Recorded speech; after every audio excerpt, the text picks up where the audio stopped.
내가 전기차 주식을 처음으로 이제 매수하기 시작한 게 2016년? 테슬라 그때 유럽에 있을 때니까 타봤어. 근데 그때 테슬라 안 사고 한국 배터리 주식을 샀네? 와, 이거는 한국 배터리 회사가 무조건 이득이다. 이제 그렇게 해서 양재 회사부터 포지션 몇 개 모았었거든.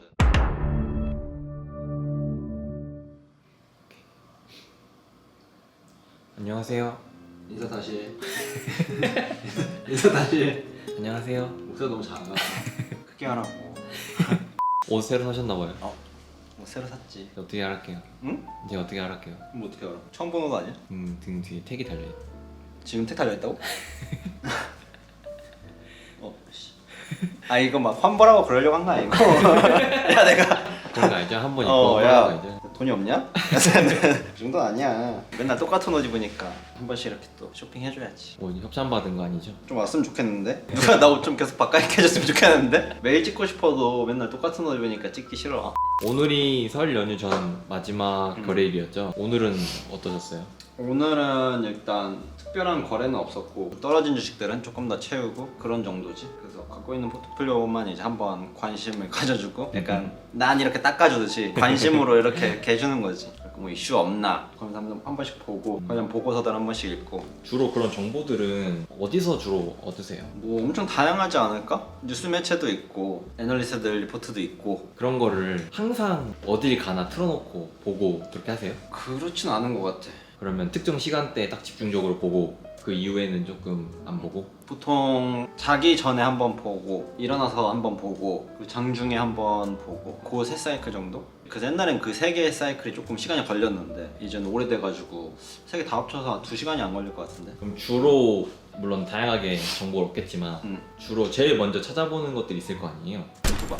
아, 장난이고. 거짓말하지 말고 동토방은 진짜 1도 안 보고 들어가는 거 본 적이 없는데 그냥 뭐가 있을까? 그냥 네이버 뉴스도 많이 보고 증권사 리포트 올라오는 것들도 한 번씩 쓱 보고 거기에 안 올라오는 증권사들도 있잖아. 한경 컨설 선수예요?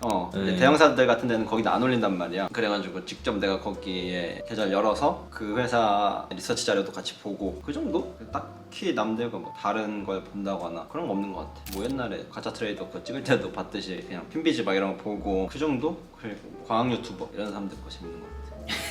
거기서 약간 소재 얻을 게 있거든. 이런 기술이 나왔습니다 하면 이제 그것도 주식이랑 나는 또 생각해보는 거 좋아하니까. 최근에 재밌게 본 거 있으세요? 우주과학 관련이었는데 우리나라의 우주과학 기술이 현재 어느 시점에 있는가 이렇게 객관적인 자료를 토대로 설명해주는 그런 영상이었는데 되게 재밌었지? 나는 그걸 이제 투자로 생각해볼 수 있으니까. 마침 또 정부에서 우주과학에 뭐 6천억 정도 투자하겠다고 발표했었잖아요. 어느 정도에 있던가요? 우리나라의 우주과학 기술은?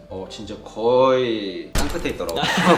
6천억까지는 안 되겠네. 6천억이 뭐야? 6조를 들이부어도 절대 못 따라갈걸? 그 정도예요. 너무 많이 차이가 나긴 하더라고. 선진 우주과학 기술이랑 한국 시장이랑. 발전 가능성이 있고 투자가 많이 일어나니까 그런 기업에 호재일까요? 아니면은 그냥 경쟁력이 없으니까 앞으로 성장 가능성도 별로 없다고 봐야 될까요? 호재지 않을까? 우주과학 기술은 미래에서 반드시 자국 기업이 가져야 되는 거잖아. 그렇죠. 빼놓을 수 없죠. 우리나라 통신사를 테슬라에서 띄우는 스타링크를 쓸 수는 없잖아. 보안도 그렇고 이제 뭐 이슈들이 있을 거 아니야. 그런 면에서 더욱 더 투자를 많이 해야 되는 분야가 아닐까라고 생각해볼 수 있는 거지. 그런 걸 토대로. 그렇죠. 사실 정보의 질이나 양보다는 그걸 어떻게 이제 필터링 하는지가 더 중요한 것 같아요. 그치. 정보야 워낙 지금 방대하니까 뭘 봐야 될지 모르겠잖아. 그 중에 제일 독인 게 증권사 HTS에 뜨는 이 티커 뉴스랑 그리고 종토방 막 이런 데 있잖아. 카톡방, 텔레그램 막 이런 데 나오는 것들. 요새 문자도 엄청 와요. 그것도 거의 최악의 정보지. 심지어 기자들도 그렇게 쓰는 세상인데 이제 팩트 확인 없이 단독이다 뭐다 기사를 막 마구잡이로 찍어내는 시대인데 더욱더 그런 필터링하는 능력이 더 좋아야 되지 않을까. 그래서 오늘의 주제는 그런 필터링에 대해서 한번 얘기해보면 좋을 것 같고요. 마침 또 기아차가 최근에 이슈가 계속 있었잖아요. 기아차 사건이야말로 필터링이 얼마나 중요한가를 한번 보여주는 것 같아요. 그치. 사람들이 이제 주가가 오르다 보면 그게 진짜인 것처럼 사실이 아니라고 했는데도 기아차 입장에 내보냈는데도 사람들은 아니다. 자율주행 차만 뺀 거다. 전기차는 할 거다. 뭐 이런 식으로 생각을 바꿔버리잖아. 그러니까 그런 편향적인 사고를 하게 만드는 게 지금 시대에 되게 큰 노이즈다. 그 정보들은 뭐 다 똑같이 받아들이지만 누가 그걸 어떻게 가공하느냐, 그래서 자기한테 받아들이느냐가 훨씬 중요한 세상이 아닐까. 그러면 동광님은 그런 정보들을 어떻게 필터링하세요? 노하우가 있으세요? 필터링하는? 일단 나는 최대한 사실관계, 이게 과연 내 귀에 들어왔을 때 이 정보를 전달한 사람들이 무엇을 얻을까, 이제 그런 생각을 많이 하게 되지. 나한테 실제로 그런 게 많이 들어오긴 하거든. 그런 거는 많이 거르고 다른 사람들의 말에 많이 휘둘리지 않는다는 거, 내 신념을 확실하게 지켜가는 거. 개미들이 이제 정보를 많이 접할 수 있잖아요. 유튜브도 있고 뭐 음. 뉴스도 항상 네이버나 이런 데서 접할 수 있으니까. 그럼 이제 일반 개인 투자자들은 어떻게 정보를 필터링하면 좋을까요? 근데 이런 걸 되게 옛날부터 관심 아닌 관심이었는데 추천 도서가 있어가지고 읽어본 책들이 있어. 신호와 소음이라는 책이 있고, 요즘 읽고 있는 책 중에 신호와 투자라는 책이 있는데, 거기서 이제 알짜 정보를 뭐 판단하는 뭐 그런 기준이 몇 가지 이렇게 나오더라고. 첫 번째로는 내가 이 주식을 살 때 위험을 평가하는 기준은 무엇인가. 위험을 평가한다는 게 무슨 말이에요? 내가 만약 기아차를 산다 그러면 과연 모멘텀으로만 산 것인가, 아니면 다른 펀더멘탈적인 것도 생각한 것인가, 그런 안전마진을 깔고 가는 것인가, 이제 그런 거에 대한 대비도 해야 된다는 거지. 이슈가 있어서 모멘텀이 있어서 올라갔어. 근데 그게 사라졌을 때 과연 내 이 주식을 어떻게 위험 관리를 할 것인가, 그런 거에 대한 느낌이겠지. 그러니까 이슈만으로는 사면 안 된다는 뜻이죠. 그치. 그리고 두 번째로는 내가 산 주식의 지금 시점이 시대적으로 좋은 흐름인가 나쁜 흐름인가. 그냥 타이밍에 관한 약간 타이밍적인 요소. 그래서 뭐 지금 금리가 되게 떨어지는 시점인데 내가 지금 은행주를 들고 있진 않은가, 통계 산업이 각광받는 시대인데 혹시 통신주를 갖고 있진 않을까, 과연 내 포트폴리오는 시대적으로 유리한 상황인가 불리한 상황인가. 굉장히 어려운 것 같아요. 그런 게 트렌드라는 게 명확한 딱 기준은 없잖아요. 언제부터 어디까지가 트렌드야. 그치. 이걸 진짜 잘 알려면 투자를 오래 해야 되고, 그리고 주식 분석에 시간을 많이 쏟아야만 그게 어느 정도는 보이지 않을까. 이게 또 투자하는 사람들, 잘하는 사람들은 다 알고 있는 건데 일반 분들은 이거 알기 어렵잖아. 왜냐면 여기에 쏟을 시간이 없잖아. 나야 주식이 직업인 사람이니까 남들이 일하는 시간만큼 난 여기다 시간을 쏟으니까 다른 정보들을 생각해 볼 수 있는 시간이 있는 거고, 그거 당연한 거라고 생각해. 이게 숨 쉬듯이 하게 되면 느껴지는 영역에 가까운 것 같아요. 주식이라는 게 엄청 명확할 거라고 사람들이 생각하지만 사실 되게 추상적이잖아. 어떻게 반응할지 모르는 이슈들이 매일 나오고, 그러니까 되게 정량적으로 생각하면 안 된다 그럴까? 근데 그 추상적 그림을 어떻게 그리느냐, 좀 그런 차이인 것 같아.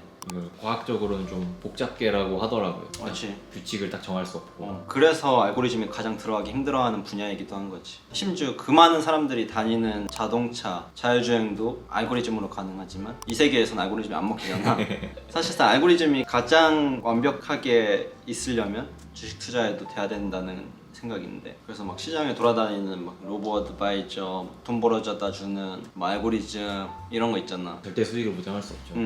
뭐 얼마 전에 이제 TV 프로그램에서 뭐 AI 대 그 한봉원 선생님이 있잖아, 대결하는 것도 나왔는데 절대 AI가 당분간은 이길 수 없지. 특히나 그분 마하세븐이라고 하는 분이 한국에서 이제 내노라 하는 트레이더인데 절대 이길 수가 없다고 보는 것 같아. 그렇게 좋은 게 있으면 뭐하러 홍보해요? 잘 먼저 쓰지. 그니까 그걸로 세계 최고의 부자 될 수 있는데. 정리하면 두 번째는 숨 쉬듯이 그 트렌드를 계속 파악하는 게 중요하다는 말인데, 그러려면 저희 채널처럼 주기적으로 이렇게 진단해주는, 좀 알려주는 그런 채널을 꾸준히 보는 것도 하나의 좋은 방법이 되겠네요. 그치. 뭐 나야 직업적으로 이거 하는 사람들이니까 내가 여기에 할애한 시간을 전부 다 이렇게 내가 영상으로 풀어줄 순 없지만 그 10분 안에 되게 많은 내용을 내가 담으려고 노력하니까 그런 면에서는 좋은 시대인 것 같다. 그러면 세 번째는 뭘까요? 세 번째는 약간 남들이 모르는데 나만 아는 건 무엇인가, 좀 그런 게 필요한 것 같아. 이게 인사이트라고 뭐 표현할 수 있는 거지. 그게 사실 전문가가 아니면 남들보다 막 세 발짝 네 발짝 앞서서 알긴 어렵잖아요. 그치. 근데 한 반발짝 정도만 앞서도 투자해서 경쟁 우위를 가져갈 수 있나요? 반발짝만 앞서도 훌륭하지. 너무 멀리 가도 피곤해. 내가 전기차 주식을 처음으로 이제 매수하기 시작한 게 2016년? 거의 5년 전이잖아. 근데 그때도 이미 뭐 한국엔 테슬라가 들어와 있지 않았지만 유럽 시장에서는 테슬라가 돌아다니고 있는 시점이었거든. 테슬라가 그때 유럽에 있을 때니까 막 타봤어. 여행 갔을 때 막 택시를 불렀는데 테슬라 온 거야. 이미 좋은 걸 알았어. 근데 그때 테슬라 안 사고 한국 배터리 주식을 샀네? 그래. 여수 앞을 그래갖고 와, 이거는 한국 배터리 회사가 무조건 이득이다. 이제 그렇게 해서 양재 회사부터 포지션 몇 개 모았었거든. 그래서 뭐 17년 막 18년 하면서 시작 쭉 났어. 수익이 많이 났어. 근데 지금 훨씬 많이 올랐잖아. 특히 작년 들어서 엄청 올랐죠. 이제 진짜 상용화가 되기 시작하니까 진짜 많이 오르는 거야. 근데 내가 산 가격대가 생각나서 이제 잘 못 사겠는 거지. 손이 잘 안 나가. 워낙 옛날부터 봤으니까. 그래서 너무 빨리 봐도 수익을 극대화하기 좀 어려운 것 같아. 너무 오래 기다려야 되니까. 테슬라만 봐도 정말 위험한 상황이 많았잖아요. 정말 망할 수도 있었잖아요. 그 중간에 투자로. 망할 수도 있었겠지. 근데 모델 3가 상용화되고 음. 많이 팔리고 매출도 이제 흑자 전환을 했어. 그러고 나서 샀어도 7배 수익이니까. 그치. 근데 반발짝 빠르면 훨씬 좋다. 그래서 자기 직업군이랑 되게 연관돼 있는 게 좋은 것 같아. 왜냐면 내 직업이랑 연관돼 있는 주식을 내가 조금 더 많이 알 수 있잖아. 내가 만약 LG전자에 다니는 직장인이야. LG전자 안에서 리서치 해볼 수 있는 게 많잖아. 되게 접근성이 좋으니까. 그러면 내가 거기서 반발짝 더 앞서는 거는 가능한다는 거지. 그래서 그런 본인 직업적인 특성을 살려도 되고, 직업이 주식 투자자라고 하면 한 업종을 사실 잡고 공부하는 것이 좋지. 모든 업종에서 내가 한 발짝 앞서려고 하면은 다 전부 뒤처지거든. 그렇기 때문에 이제 애널리스트도 특정 업종에 대한 전문 애널리스트가 여러 명이 붙어 있는 건데, 그래서 너무 많은 걸 케어하려고 그러면 오히려 독이 된다. 그래서 뭐 그게 세 번째 기준이 되는 것 같고, 그리고 네 번째 기준은 이건 아까 조금 얘기했던 거랑 비슷한데, 들고 있는 포트폴리오 주식이 소외 종목인지 혹은 인기 종목인지 판단해보는 거. 사실 뭐 단순하게 보면 거래량 정도로 볼 수 있겠네요. 그치. 뭐 시가총액 대비 거래량을 기준으로 삼아서 내 종목이 시장에서 지금 어느 위치에 있는지 그런 걸 계산할 수도 있는 거고, 근데 전체적으로 봤을 때 자기가 담은 주식은 느끼게 돼 있어. 맞아요. 자기가 딱 보면은 알아. 아, 이거는 한동안 관심 못 받겠다. 나만 가지고 있구나. 이거 나 혼자만의 파티구나. 이제 이런 게 보여. 근데 반드시 나는 인기 종목에 집중할 필요는 없다고 봐. 특히 반발짝 뭐 한 발짝 앞서려면 그래서 포트폴리오 비중을 반은 인기 종목을 가져간다던가 반은 앞으로 관심 받게 될 종목을 가져간다던가 그런 식으로 나누는 게 좋지. 전문 투자는 계속 주의 깊게 보면서 이제 리스크를 관리할 수 있지만 이제 일하시는 분들은 그럴 수 없으니까. 장중에 뭐 악재가 터졌는데 내가 어떻게 알아? 일하기 바쁜데. 그래서 조금 그런 영역은 생각해서 위험 관리하면 좋을 것 같다. 5번째도 있나요? 이건 좀 모르겠는데, 내가 월요일에 토요일 날씨를 예측하려고 하는가, 이 주식을 너무 예측하려고만 하는가. 그런 거죠.